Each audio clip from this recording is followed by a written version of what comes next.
Halo dari Kanada. Hari kedua di Kanada ini kita akan berangkat pindah kota dari Quebec City di timur ke Calgary di kota bagian barat Kanada. Nah, kita perlu naik pesawat karena memang jaraknya yang cukup jauh. Jadi kita akan naik pesawat dari Quebec City ke Calgary dengan transit Montreal karena memang terbatas banget pesawat yang langsung dari Quebec City ke Calgary. Nah, untuk harganya kalau tiket dari Quebec City ke Montreal itu aku pakai poin, kalau nggak salah 18.000 poin per orang, plus kita hanya bayar pajaknya saja 370.000 per orang, dalam rupiah. Sedangkan kalau penerbangan yang kedua itu dari Montreal ke Calgary, itu kan butuh waktu 4,5 jam. Itu aku beli tiketnya karena tersedia. Yang kelas ekonomi itu harganya sekitar 2,4 juta per orang. Nah, pesawatnya pesawat besar dengan konfigurasi kursi 333. Di tempat duduknya juga ada colokan listriknya yang internasional dan ada juga colokan USB, dan kita juga dapat minum kayak snack gitu, minum sama snack sekali doang. Tapi jangan khawatir kalau kalian mau makan, mereka punya daftar menu juga kalau kalian mau makan ataupun minum. Nah, untung banget di tengah kita ini nggak ada orang, jadi aku sama suami kita pakai 3 kursi ini. Jadi untuk penerbangan panjang ini lumayan comfortable karena ruangan kita lebih banyak gitu kan. Akhirnya setelah perjalanan dari pagi tadi, kita tiba juga di Calgary. Jadi tuh tadi pas tiba landing di bandara Calgary itu sibuk banget, banyak banget orang, baik yang naik pesawat ataupun tiba sama-sama, itu tuh banyak banget orang, pokoknya di bandara yang sibuk. Dan ternyata Calgary ini itu sibuk karena merupakan gerbang utama menuju Pegunungan Rocky, yaitu Taman Nasional Banff dan Jasper yang sangat terkenal di Kanada. Nah, sampai di bandara itu kita masih siang, jadi kita lanjut lagi perjalanan kita dengan kita jemput mobil sewaan yang telah kita sewa sebelumnya. Kita tinggal jemput mobilnya dan lanjut ke penginapan kita yang berada di dalam kota Banff yang ada di Taman Nasional Banff. Nah, kita tuh sewa mobil untuk 3 hari itu sekitar 1,5 juta rupiah. Namun ini belum termasuk bensin ya.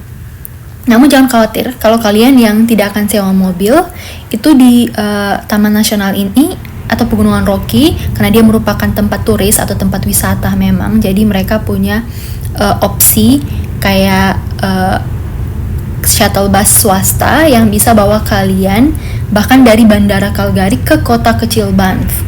Jadi tuh ada beberapa perusahaan lokal di situ, seperti kayak ada Brewster Express, nanti aku tulisin namanya, sama ada namanya Banff Airporter. Nah, kedua opsi ini juga yang populer di kalangan turis. Nah, salah satunya contoh saja ini yang Banff Airporter, kalau nggak salah harganya sekitar 920.000 rupiah per orang, orang dewasa. Itu yang sekali jalan. Kalau kalian butuh yang pulang pergi itu sekitar 1,8 juta. Ini harganya yang aku lihat yang kemarin ya, aku belum tahu yang sekarang. Ini harga per 2024 pas aku ke Kanada kemarin. Dan ada beberapa opsi juga yang lebih murah. Kalian bisa cek di websitenya Flixbus. Setelah berkendara sekitar 1,5 jam atau sekitar 145 km dari Calgary, kita akhirnya akan tiba di penginapan kita di kota kecil Banff. Dan ini tuh perjalanannya kita sangat menikmati sekali karena pemandangannya hijau, terus cuacanya juga bagus, pokoknya mantap banget hari ini. Nah, selain itu jangan lupa ya, kalau kalian yang berkendara di sini tuh speed limitnya itu sekitar 90 km per jam. Nah, ini juga kita nyetir selama di Banff ini 3 hari 2 malam saja. Jadi kita punya waktu itu sangat terbatas. Jadi kita nyetir ini sangat-sangat membantu karena memang di Pegunungan Rocky ini tuh transportasi publiknya masih sangat terbatas karena memang area ini cukup luas dan masih alamiah. Jadi tidak banyak pilihan. Maksudnya untuk di kotanya sendiri ada banyak bus, tapi untuk ke spot-spot di luar kota Banff-nya itu sendiri tuh masih agak susah, jauh, dan ada juga sih pilihan, sebenarnya ada pilihan tapi terbatas, dan waktu kita juga pun terbatas, jadi menyetir itu opsi yang terbaik untuk kita. Sekarang kita sudah berada di Surprise Corner Viewpoint. Kita tuh berkendara tidak jauh dari Banff Town. Di sini kita bisa lihat pemandangan penginapan kita, yaitu Hotel Kastil Pegunungan Rocky yang bersejarah dan yang paling ikonik di sini. Oh ya, jadi kita ini sekarang berada di Pegunungan Rocky di Kanada. Kalau kalian pernah dengar namanya Canadian Rocky atau Pegunungan Rocky di Kanada, ini tuh seperti rangkaian pegunungan yang membentang dari Amerika Serikat sampai Kanada. Tapi bagian yang Kanada ini itu berada di provinsi British Columbia dan Alberta, di mana kita berada. Nah, di sini tuh banyak banget taman nasional di sini di Canadian Rocky ini, dan salah satunya yang terkenal adalah Banff National Park di mana kita berada sekarang, dan ada juga Jasper National Park. Nah, di Taman Nasional Banff ini merupakan taman nasional pertama di Kanada dan telah menjadi situs warisan dunia UNESCO itu sejak tahun 1984. Dan itu taman nasionalnya luas banget, itu sekitar 6.000 km persegi dan masih sangat alami, pemandangannya juga bagus banget dan merupakan habitat asli dari hewan-hewan liar. Nah, Taman Nasional Banff ini juga mereka punya kota, disebutnya Banff Town. Ini tuh kotanya ini tuh cantik banget karena dikelilingi pegunungan Rocky, itu bagus banget. Nah, bahagia banget kali ya mereka yang pensiun di sini, soalnya kayak chill banget gitu vibe-nya. Nah, walaupun kota ini kota kecil, tapi karena Banff sudah termasuk kayak kota wisata gitu, jadi kalaupun kita yang liburan di sini dan tinggal di kota Banff ini, itu apa-apa gampang karena apa yang kita butuhkan pun selama di sini semuanya terpenuhi. Di sini ada penginapan, ada resort, restoran fast food pun ada toko souvenir, oleh-oleh, tempat belanja, ATM, tempat laundry koin, supermarket, tempat sewa mobil dan sebagainya. Untuk transportasi sendiri mereka juga di sini ada kayak bus lokal gitu, ada beberapa rute yang ke spot-spot turis juga di sini. Nah, di sini juga ada taksi yang warnanya kuning, itu taksi. Cuman memang nggak ada Uber atau Lyft di sini atau semacamnya. Oh iya, aku juga mau mention, itu tuh kita kan bawa mobil ya. Jadi setiap ke kota Banff-nya ini tuh kita parkir di samping Banff Visitor Center. Karena memang ada lumayan spot parkiran yang gratis, walaupun spot gratis itu hanya maksimal 3 jam doang. Nah, tidak semua spot di dalam kota ini tuh punya parkiran gratis seperti ini. Banyak juga yang berbayar. Kita udah cek ke beberapa spot, banyak yang berbayar. Nah, walaupun ada yang gratis seperti ini, namun biasanya maksimal itu untuk 3 jam saja. Nggak ada yang gratis yang selama-lamanya gitu, gratis nggak ada. Sebentar lagi kita akan sampai hotel. Tiba-tiba di jalan kita sempat lihat ada beberapa rusa lagi nyebrang jalan. Ini tuh hewan liar pertama yang kita lihat selama berada di Pegunungan Rocky. Semoga nanti bisa lihat beberapa hewan lainnya lagi ya. Nah, selama semalam di kota Banff ini, kita akan menginap di salah satu hotel bersejarah di Taman Nasional ini, yaitu Fairmont Banff Spring. Hotel ini tuh dikenal sebagai Castle in the Rocky karena memang arsitekturnya yang menyerupai kastil Eropa bergaya Skotlandia, yang pemandangannya itu spektakuler banget karena dikelilingi pegunungan Rocky yang sangat-sangat indah. Nah, hotel ini tuh pertama kali dibuka pada tahun 1888 oleh Canadian Pacific Railway. Ini tuh berawal sejak kota Banff menjadi destinasi turis yang ramai pada sekitar abad ke-19 akhir. Lalu dibangunlah hotel ini untuk mengakomodasi wisatawan yang berlibur dan menarik lebih banyak lagi wisatawan untuk ke Pegunungan Rocky ini. Nah, awalnya bangunan ini terbuat dari kayu dengan desain yang sangat sederhana, namun sempat terbakar oleh api di tahun 1926, kemudian dibangun kembali pada tahun 1928 dan menjadi bangunan yang ada seperti saat sekarang ini, yang menggunakan batu dengan desain yang lebih mewah dan terinspirasi dari kastil Eropa. Selain menjadi atau memiliki image hotel yang mewah dengan pemandangan alam yang indah, ternyata hotel ini juga menyimpan cerita-cerita mistik, bahkan sering disebut sebagai salah satu hotel paling angker di Kanada. Dan legenda yang paling terkenal di hotel ini tuh adalah tentang seorang pengantin wanita yang jatuh dari tangga hotel pada hari pernikahannya. Banyak juga tamu dan pegawai hotel juga mengaku pernah melihat sosok wanita ini yang bergaun pengantin di dekat tangga besar hotel dan di ballroom yang sedang menari. Nah, jadi kita sudah sampai di kamar kita. Kita tuh berada di bangunan Gatehouse Wing. Jadi area hotel ini cukup besar, terdapat 3 area utama untuk kamarnya dengan pengalaman yang berbeda-beda, yaitu ada bangunan utama yang bertingkat itu tadi yang kalian sempat lihat. So ada Gatehouse Wing di mana kita berada sekarang dan Fairmont Gold Floor. Ini tuh kamarnya eksklusif karena aksesnya ke tempat ini pun eksklusif juga. Ada liftnya, ada pintu masuknya khusus untuk yang Fairmont Gold yang tinggal di situ. Nah, kita booking kamar yang paling murah di Gatehouse Wing. Ini tuh katanya ini tuh bangunan tambahan yang dia desainnya lebih modern daripada bangunan utama dengan ukurannya, dengan cirinya juga itu adalah ukuran kamarnya yang lebih besar dan areanya yang lebih tenang di sini. Sedangkan yang bangunan utamanya itu katanya kamar-kamarnya itu memiliki desain yang lebih klasik. Aku sih nggak sempat lihat dalamnya. Mungkin kita juga nggak bisa akses ke sana karena kita tinggalnya di kamar yang lain yang di Gatehouse Wing ini. Tapi aku jujur sih penasaran gimana sih kamarnya. Kamar kita aja tuh terlihat tidak semodern-modern gimana gitu ya, masih kelihatan klasik. Jadi penasaran seklasik apa bangunan di kamar yang di bangunan utamanya.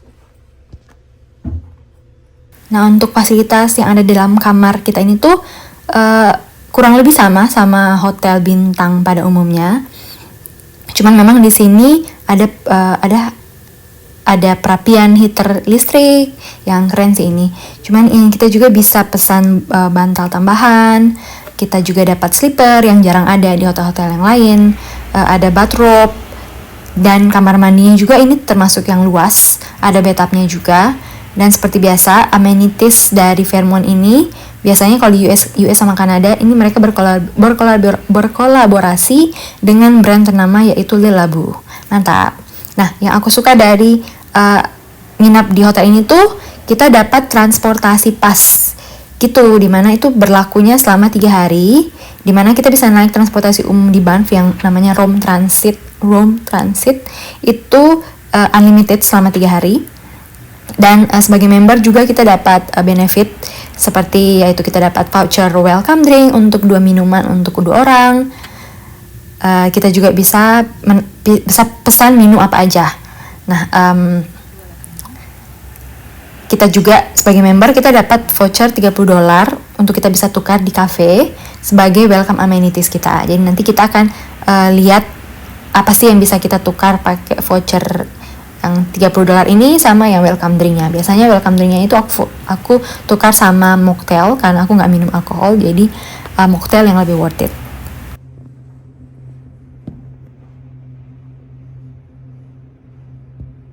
Selamat pagi, hari ketiga di Kanada. Kita masih di kota Banff. Kita akan mulai hari ini dengan ke danau. Jadi Taman Nasional Banff ini tuh adalah rumah bagi danau-danau tercantik di dunia.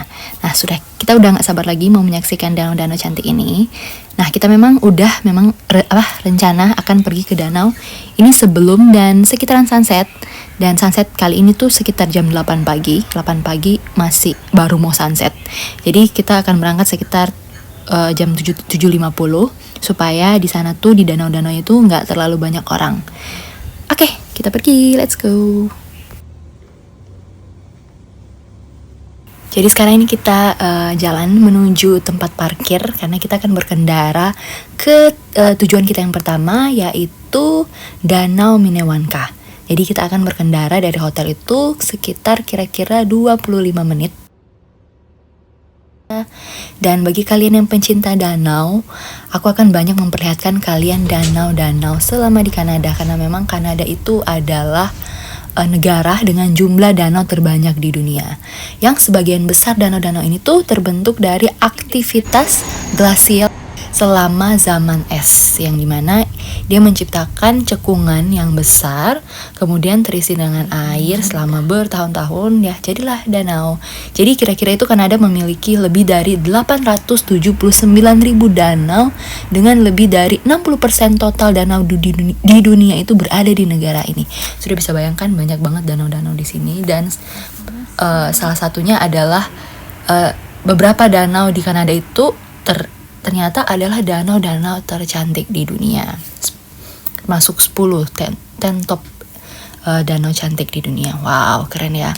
Dan beberapanya itu ada di Banff National Park ini. Jadi nanti aku akan tunjukkan ke kalian beberapa spot di pagi ini. Sekarang kita sudah berada di spot yang pertama, yaitu Danau Minnewanka. Ini tuh danau terbesar di Taman Nasional Banff. Kalau kalian datang pagi-pagi seperti kita, ini tuh suasananya masih tenang, nggak banyak orang, chill banget. Kita juga bisa lihat refleksi gunungnya juga, cantik banget. Nah itu tuh kalau kalian bisa lihat itu ada perahunya. Biasanya itu beroperasi untuk bawa wisatawan gitu untuk menelusuri danau. Cuman karena kita datangnya kepagian jadi belum buka deh. Nah di sini tuh juga selain orang naik perahu, ini tuh banyak orang kesini untuk mancing, bahkan ada yang menyelam juga karena mereka tuh penasaran melihat sisa-sisa desa yang sempat tenggelam di dasar danau akibat danau ini diperbesar. Nah, kalau kalian punya waktu juga, kalian juga bisa hiking di sini karena ada beberapa rute hiking juga di sini.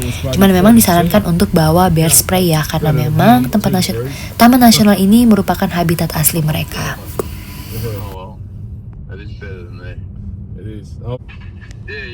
Lanjut, kita OTW ke spot yang kedua, itu adalah Danau Two Jack Lakes. Dia nggak terlalu jauh dari Danau Minnewanka, sekitar 5 menit berkendara, kalian udah sampai di tempatnya. Nah, walaupun Danau Two Jacks ini nggak terlalu besar, nggak sebesar yang danau sebelumnya, namun ini merupakan salah satu danau terindah di Taman Nasional Banff. Suasananya juga masih enak banget, tenang banget. Masih di pagi hari, jadi enak.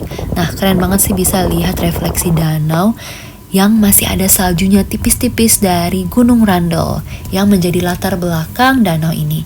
Pantasan terlihat ada camper van yang mangkal di pinggiran danau karena ternyata di dekat danau ini ada camping groundnya yang menjadikannya salah satu lokasi camping tepi danau paling populer di Taman Nasional ini. Dan di sini juga tersedia beberapa tempat duduk, ada meja piknik juga, jadi kalian bisa piknik di sini makan-makan, tapi jangan lupa buang sampahnya di tempatnya ya. Nah, airnya juga jernih banget. Kalian bisa lihat warna airnya itu biru kehijau-hijauan dengan latar belakang gunung. Itu keren banget sih, sumpah keren banget. Nah, di sini juga tempat ini tuh populer untuk kalian yang main kayak, paddleboarding, hiking, maupun yang tadi piknik. Namun kalian harus bawa perlengkapan sendiri karena memang tidak ada tempat sewa menyewa di tempat ini. Itu kenapa danau ini tuh lebih tenang dan lebih damai gitu suasananya. Karena nggak ada tempat sewa menyewa di sini, gitu deh. Oke, selanjutnya kita akan ke danau terakhir yang akan kita kunjungi di pagi ini. Jadi kita ke Danau Vermilion. Danaunya ini keren juga.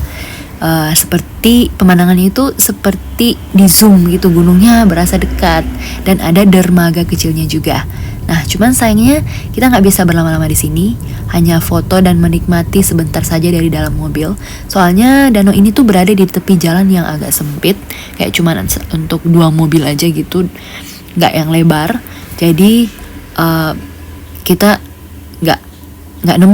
kita juga nggak nemu tempat parkir untuk parkir mobil. Jadi udah deh, kita hanya berhenti sebentar lalu pergi lagi. Malah kita di sini nemu, saya banyak lihat orang yang sedang jogging atau jalan pagi, bukan yang bawa mobil seperti kita. Oke, gitu deh. Jadi habis ini kita lanjut lagi ke kota Banff. Kita mau cari makan, kita udah lapar belum makan dari pagi. Kita juga mau laundry, lalu nanti terakhir kita baru balik ke hotel untuk check out.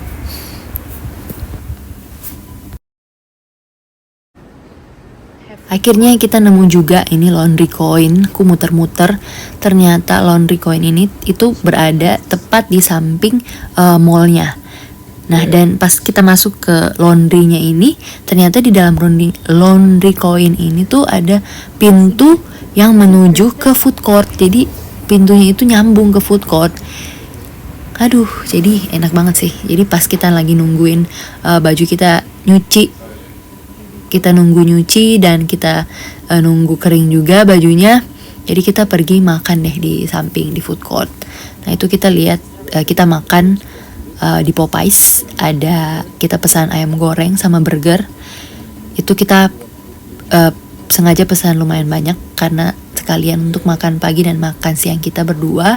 Jadi itu kita habis sekitar 400.000. Nah, ini tuh mesin cucinya ini gampang banget, tinggal dipilih-pilih saja mau yang suhunya ya dingin atau panas, terus mau berapa lama kita nyucinya.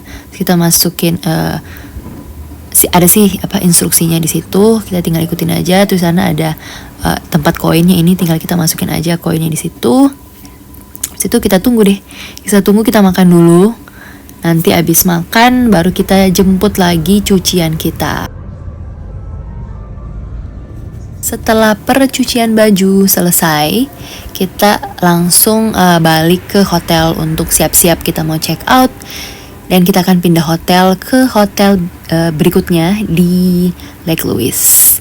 Itu sebelum kita check out, aku sempetin juga untuk lihat-lihat fasilitas apa aja sih yang ada di hotel ini. Karena kemarin tuh aku nggak sempat kemana-mana karena udah sampai ke hotel itu udah sore. Jadi belum sempat kemana-mana, cuman di kamar aja, terus istirahat. Paling cuma jalan-jalan sedikit sebentar. Dan ini aku mau tunjukin kalian fasilitas apa aja yang ada di hotel ini. Jadi hotel ini tuh terdapat ada kolam renangnya, ada kolam renang dalam sama di luar ruangan. Cuman air kolam yang di luarnya itu kayaknya lagi sementara di maintenance. Tapi katanya air kolam yang di luar ruangan itu hangat. Dan kalau yang kolam renang yang dalam ruangannya itu bisa dipakai, karena aku lihat ada beberapa orang yang lagi berenang di situ. Mereka juga ada jacuzzinya. Nah, dekat kolam renang ada juga gym dengan peralatan yang modern, ada juga kelas kebugaran yang kalian bisa pilih.